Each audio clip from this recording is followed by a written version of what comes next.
신율의 뉴스 정면 승부 3부 시작하겠습니다. 3부 언제나처럼 월요일부터 목요일까지 내일은 일부에 전해드릴 텐데요. 오늘 있었던 뉴스 중에 여러분이 꼭 좀 생각해 보셔야 될 뉴스 콕 집어서 함께 전해드리는 정면 브리핑 시간인데요. 오늘도 여러분에게 뉴스를 전해드릴 김영민 아나운서 나와 있습니다. 어서 오십시오. 네, 안녕하세요. 예. 요새는 뭐 자고 일어나면은 뭐 문제들이 많아가지고 이게 있잖아요. 정치라는 게 이슈가 큰 이슈가 작은 이슈 먹는 거거든요. 근데 오늘만 하더라도 큰 이슈가 3개나 있었어요. 그렇기 때문에 다른 이슈들이 좀 덮이는 그런 경향이 있는데 그 이슈 중에 가장 제가 좀 눈여겨봤던 이슈가 이진숙 방송통신위원장의 직무 복귀입니다. 네. 탄핵 소추안 기각이 됐죠? 네, 그렇습니다. 앞서 국회에서 지난해 8월에 이진숙 위원장이 방송통신위원회 법정 인원인 5인 중에 2인의 방통위원만 임명이 된 상태에서 이 KBS와 MBC의 대주주 방송문화진흥회 이사 선임안을 의결한 행위, 이건 방통위법 위반이다라면서 탄핵소추안을 의결한 바가 있는데요. 오늘 헌법재판소에서 결과가 나왔습니다. 재판관 8인 중에 김형두, 정형식, 김복형, 조한창 재판관은 이 탄핵안에 대한 기각 의견을 냈고요. 문형배, 이미선, 정정미, 정계선 재판관은 인용 의견을 냈습니다. 파면 결정에는 재판관 6명 이상의 동의가 필요하기 때문에 탄핵소추는 기각이 됐고요. 이진숙 위원장은 즉시 직무에 복귀를 했습니다. 그래서 다시 방통위는 위원장, 부위원장 2인 체제로 운영이 되고 5인 체제여야 하는데 지금은 2명만 있고 상임위원 3명이 여전히 공석인 상태입니다. 근데 이제 이게 헌재에서 의견이 반반으로 갈렸는데, 그죠? 네. 이거가 그러니까 결국 2인 체제로서 의결한 것이 이게 어쨌든 이게 위반이냐 아니냐 뭐 이런 거 아니겠어요? 이걸로 다르게 해석한 거 아니겠어요? 네, 그렇습니다. 아주 쉽게 말하면 법 해석에 있어서 조금 의견이 갈렸다 이런 이야기들이 나오더라고요. 양측의 입장을 보면 먼저 탄핵안 기각 측 결국 기각이 됐는데 이 입장을 들어보면 제적위원이라 함은 문제되는 의결 시점에 방통위에 적을 두고 있는 위원을 의미한다. 그래서 방통위의 제적위원은 그러니까 2명뿐이었다라는 입장입니다. 그래서 이걸 방통위법상 정족수를 충족하지 못했다라고 보는 건 법 규범의 물리적인 한계를 넘는 해석이다라는 입장이고요. 그래서 지금 방통위법에서는 제적위원 과반수의 찬성으로 의결한다라고 이야기를 하는데 이 과반수가 5인 중에 3인이다라는 게 아니라 이 2인이 제적위원이다라는 입장입니다. 또 반면에 인용 측의 입장을 살펴보면 2인의 위원만이 제적을 한 상태에서는 방통위가 독임제 기관처럼 운영될 위험이 있다. 방통위 피청구인으로서는 이 구성과 운영의 공정성에 관한 의심을 최소화하고 방통위를 온전하게 구성해서 적법한 의결을 할 수 있도록 2인 체제를 해소하기 위한 노력을 했어야 했다라는 입장입니다. 그래서 방통위가 2인 체제로 이런 의결을 한 것과 관련해서 방송의 공익성, 공공성에 대한 국민 신뢰를 심각하게 훼손한 것이고 피청구인의 법 위반은 임명권자인 대통령을 통해 피청구인에게 간접적으로 부여된 국민 신임을 박탈해야 할 정도로 중대하다 이렇게 봤습니다. 이진숙 위원장 직무 복귀했죠. 그러면서 네. 입장 발표했죠. 네, 맞습니다. 오늘 오전에 기각 결정이 난 직후에 경기 과천 정부 청사 방통위로 출근을 했습니다. 직무에 복귀하면서 오늘 기각 결정은 국민들이 내려준 것이다라는 입장을 밝혔는데요. 2인으로 최소한 행정부에서 직무를 수행할 수 있게 판단을 내려준 의미 있는 결과다라고 평가를 했습니다. 앞으로 업무에 대해서는 산적한 업무가 많기 때문에 급한 일 순서대로 차근차근 해나가겠다라는 입장을 밝혔고요. 그 예시로 방송사 재허가와 재승인, 거대 해외 기업들에 대한 과징금 문제 등이 있다고 짚었습니다. 지금 이 4대4 동수였잖아요. 그래서 예. 의견이 약간 갈리는 걸 의식해서 이진숙 위원장은 4대4든 5대3이든 기각이 헌재 전체의 뜻이라고 이야기를 하면서 결국 헌재가 적법하다고 판단을 한 것이 아니겠느냐라는 입장을 밝혔습니다. 그거는 맞죠. 예. 그럼 대통령실에서도 입장을 밝혔는데, 예, 대통령실에서 입장. 대통령은 탄핵 지금 심리 중이지만 네, 어쨌든 맞습니다. 움직이고 있다, 일을 하고 있다, 이런 의미 부여도 가능한 것 같아요. 대통령실에서 입장이 나왔습니다. 헌재의 결정을 존중한다라는 입장을 공식적으로 표명을 하면서 방통위가 제 기능을 회복해서 산적한 현안을 잘 처리하기를 기대한다고 이야기를 했습니다. 또 국회 여야 반응도 살펴보면 국회에서 국민의힘에서는 더불어민주당을 굉장히 비판했습니다. 권영세 비대위원장은 이렇게 무리한 탄핵 소추를 한 더불어민주당이 책임을 져야 한다라는 입장을 밝혔고요. 권성동 원내대표 역시 이 위원장 탄핵 기각으로 이재명 세력의 탄핵 남발, 입법 독재의 민낯이 드러났다.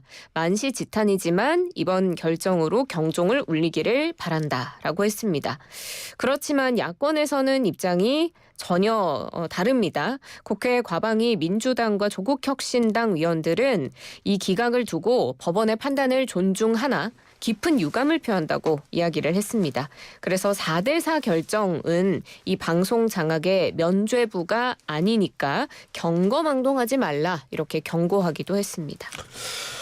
예, 어쨌든 그동안 못한 일들이 많아요. 지금 불법 방송을 했던 방송 본의 아니게 탄핵 때문에 이런 게 많거든요. 이 부분에 대해서도 이제 좀 정상화할 필요가 있을 것 같고요. 좀 불안해진 전국을 조금 안정적으로 운영하는 데 좀 기여했으면 하는 그런 바람을 갖습니다. 이제 한덕수 권한대행에 대한 탄핵 결과 또 어떻게 나올지도 한번 지켜봐야 되겠고요.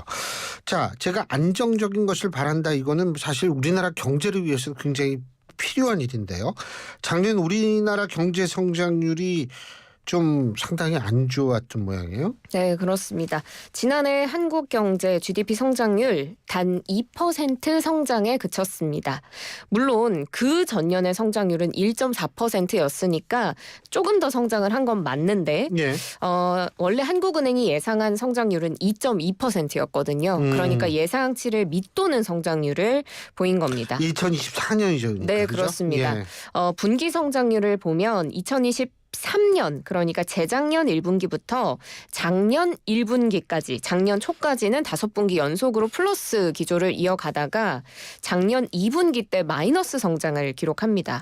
그래서 이때 이제 정부가 어떤 설명을 내놨었냐면 1분기 성장이 너무 커서 이 하락한 건 기저효과가 좀 있는 거다 이렇게 이야기를 했어요. 그래서 3분기부터는 좀 다시 반등할 수 있지 않을까 했는데 3분기 0.1%로 반등폭 굉장히 적었고 4분기 작년 4분기 한은은 2분기에는 0.5% 성장할 것이다 이렇게 예상을 했는데 4분기에 역시 0.1% 성장에 그쳤습니다. 그 계엄도 있었잖아요. 네, 예상치를 크게 벗어났는데 4분기에는 특히 이 비상계엄 선포가 발생한 기간이라서 이 영향도 있다라고 지금 한은은 보고 있습니다. 전반적인 원인이 뭘까요?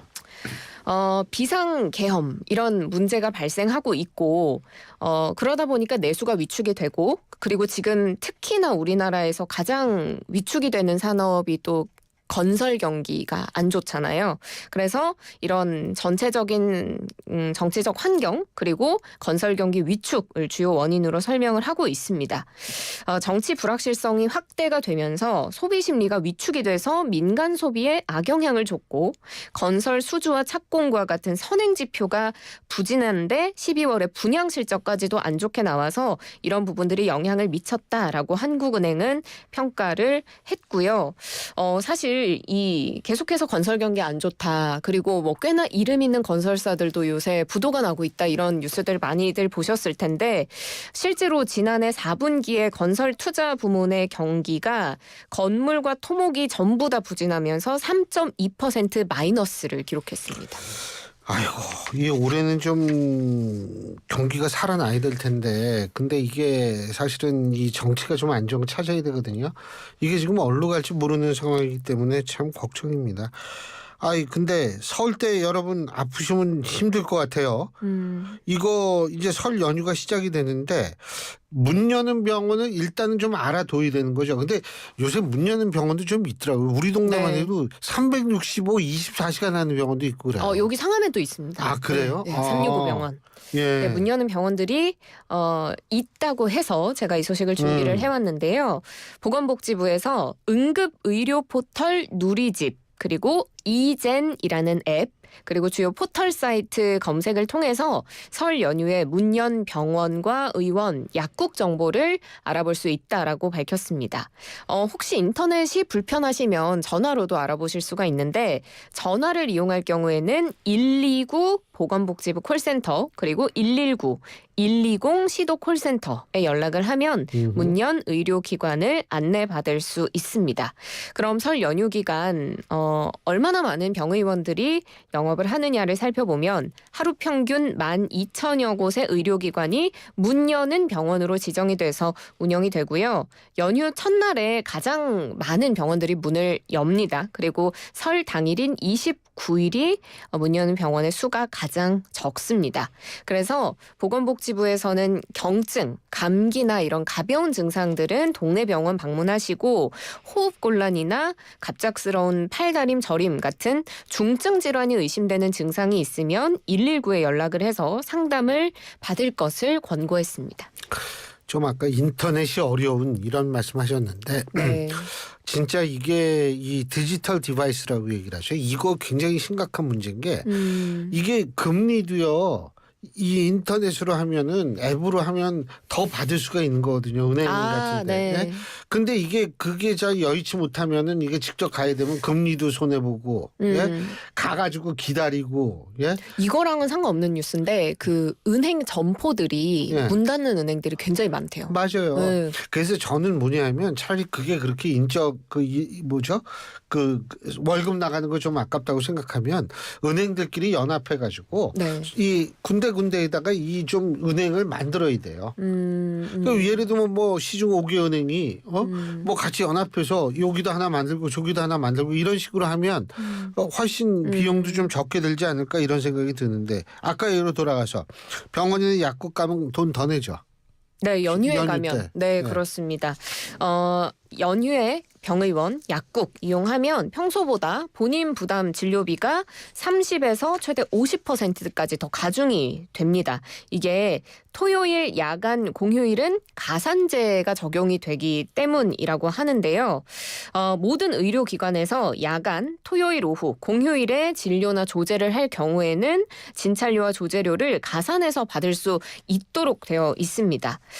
그래서 뭐 의료기관에서는 30에서 50%, 약국도 30% 덧붙여서 건보공단에 급여비를 청구하거나 환자에게 진료비를 청구할 수가 있는데 다만 이번 설 연휴에는 27일은 원래는 평일이었잖아요. 예. 임시공휴일이었기 때문에 27일은 평소와 마찬가지로 아하. 동일한 진료비가 부과된다고 합니다. 예. 사실 더 비싸더라도 아프면 꼭 병원 가셔야 돼요. 아유 당연하죠. 아픈 거 참는 거 아닙니다. 예, 오늘 여기까지 하죠. 수고하셨습니다. 고맙습니다. 김영민 아나운서였습니다.